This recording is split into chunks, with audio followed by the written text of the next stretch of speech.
A very good morning to the students of class 12 science. Welcome to biology class. In last class we have learned about the cloning vectors and the characteristics, right? So today we will learn about the vectors which are being used for cloning genes in plants and animal cells. Clear? So mainly vectors are being used to transfer the foreign DNA or the gene of interest into the host, right?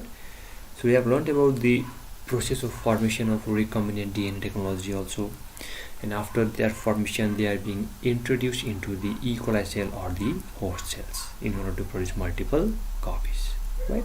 So here what we are learning is that we are using the vectors, mainly the plasmid vectors, we are using the bacteriophage vectors in order to transfer the foreign DNA or the gene of interest into the bacterial cell or into the host cells, right?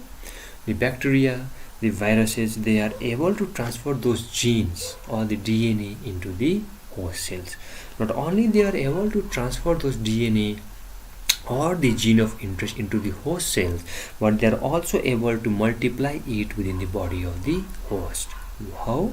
Because they are able to use the host protein synthesis machinery, so that along with the host protein synthesis, the segment of foreign DNA within the body of the host will also replicate, will also multiply.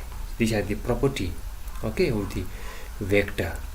So once the vector will be able to introduce the foreign DNA into the body of the host, into the bacterial cells, those bacterial DNA will be able to use the host DNA replication enzyme, okay, the host protein synthesizing enzyme is their own, and as a result, along with the host protein synthesis process, along with the host DNA replication process, the bacterial DNA, or we can say the foreign DNA within the body of the host, will also be able to replicate, will be able to multiply, will be able to synthesize proteins. Clear?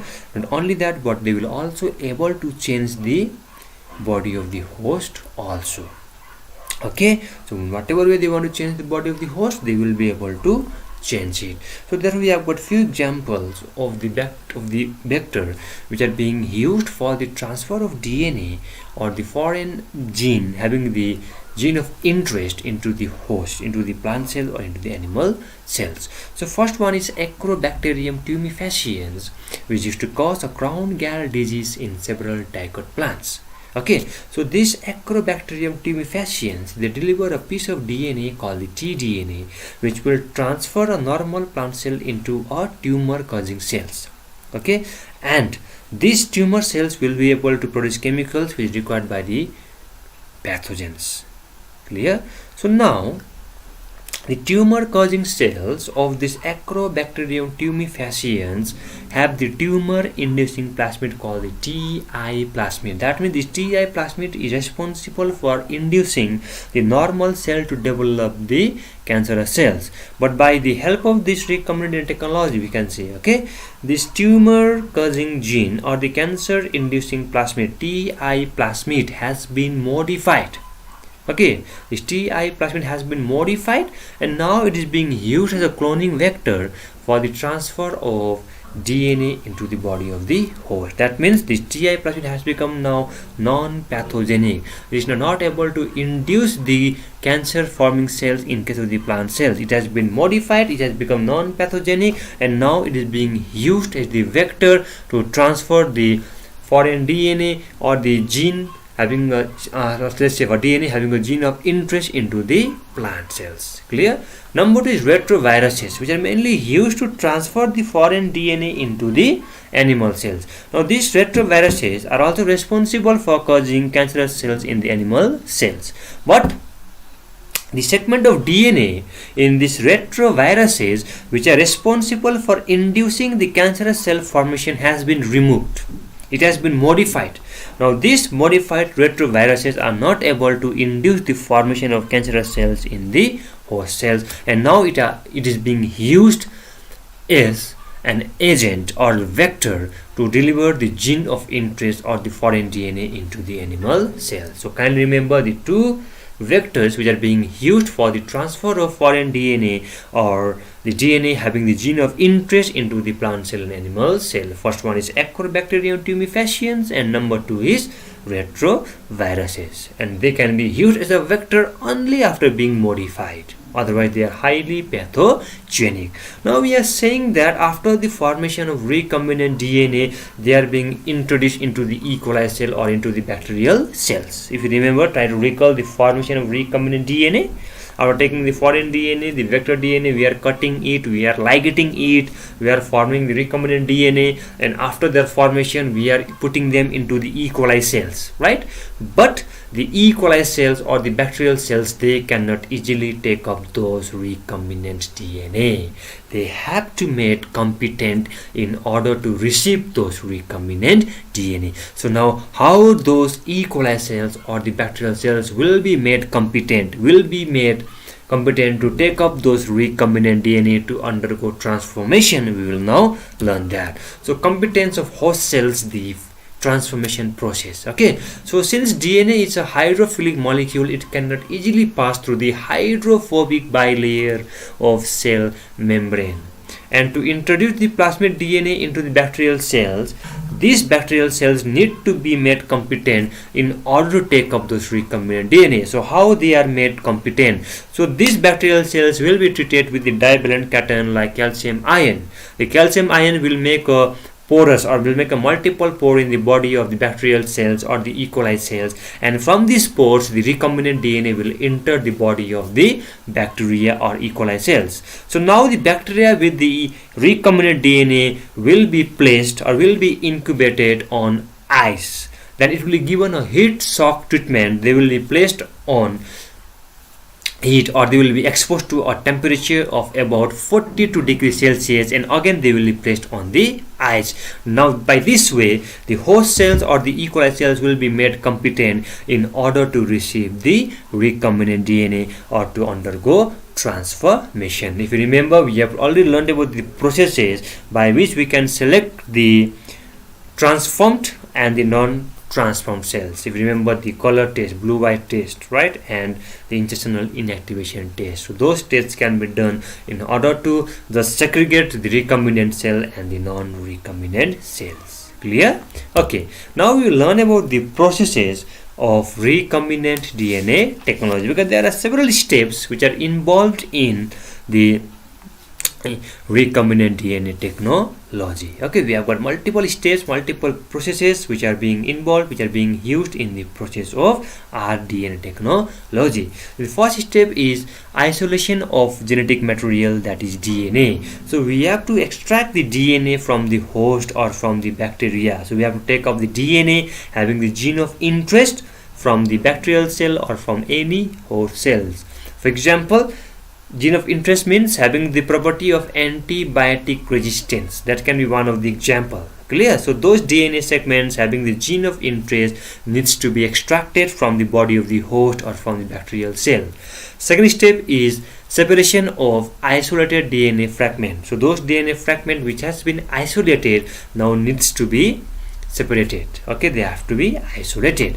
Number 3, cutting the segment of isolated DNA at specific sites by the restriction enzyme. So after the DNA has been isolated, they needs to be cut. Okay, and this cutting of DNA is done by the help of molecular seizure, that is restriction endonuclease.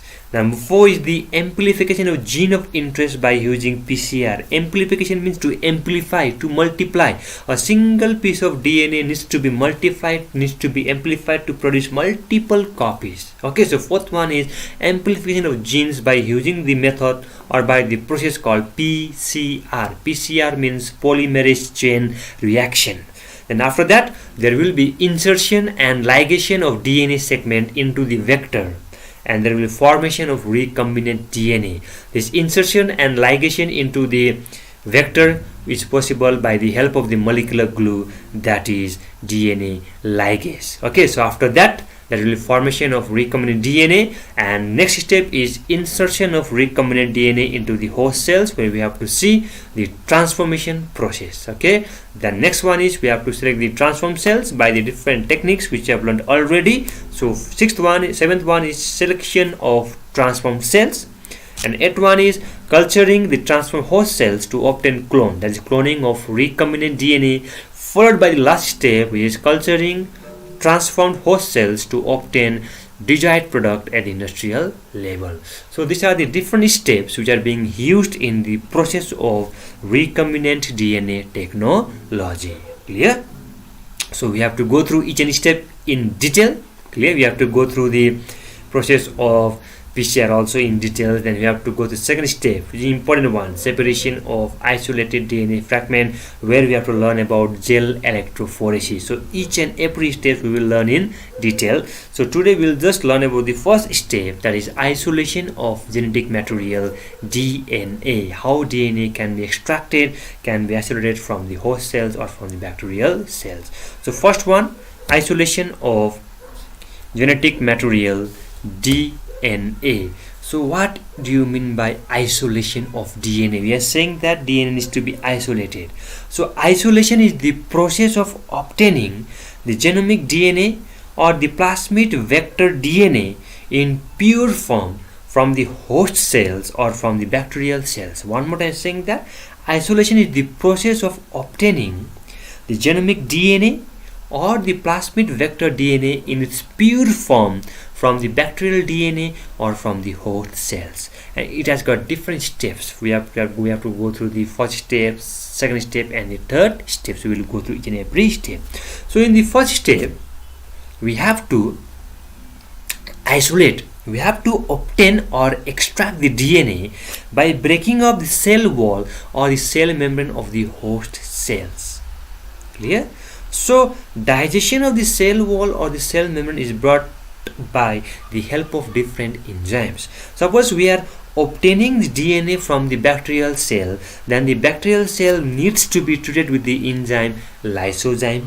If we are extracting the DNA from the plant cell, then the plant cell need to be treated with the enzyme cellulase, because plant cell wall contains cellulose. So cellulase will digest the cellulose. If we are trying to obtain the DNA from the fungus, then the fungal cell wall needs to be treated with the enzyme chitinase. So by this way, the DNA will be extracted from the host cells, but the released DNA will be along with macromolecules, okay, like RNA, protein, and lipids.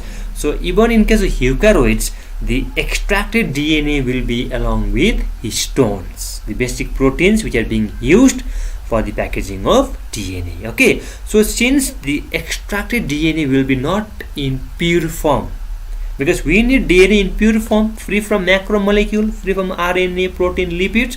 So therefore, in the second step, in order to remove those macromolecules, we have to use the enzymes. For removal of RNA, it has to be treated with the enzyme ribonuclease or RNase, which will digest the RNA. So now RNA has been removed from the DNA. If it contains protein, then it has to be treated with the enzyme protease. So protease will digest the protein. So now by this way, RNA, protein will be removed from the DNA, and for other macromolecules to be removed, it has to be treated with the appropriate processes. Clear? So now DNA will be free from macromolecules. Now we just have to extract the DNA in the pure form. So in the third step, in order to just extract the DNA in its pure form, we have to put chilled ethanol. When we used to put the chilled ethanol, DNA will precipitate, and this can be seen as a collection of fine thread in the suspension, and this can be removed by spooling. Okay, so by this way, by this process, we will be able to extract the DNA in its pure form, free from macromolecules. So today we have just gone through the first step, that is isolation of genetic material, that is DNA, from the host cells or from bacterial cell. The other steps we will go in detail in the next class. class. Clear? So this much for today. See you in next class. Thank you.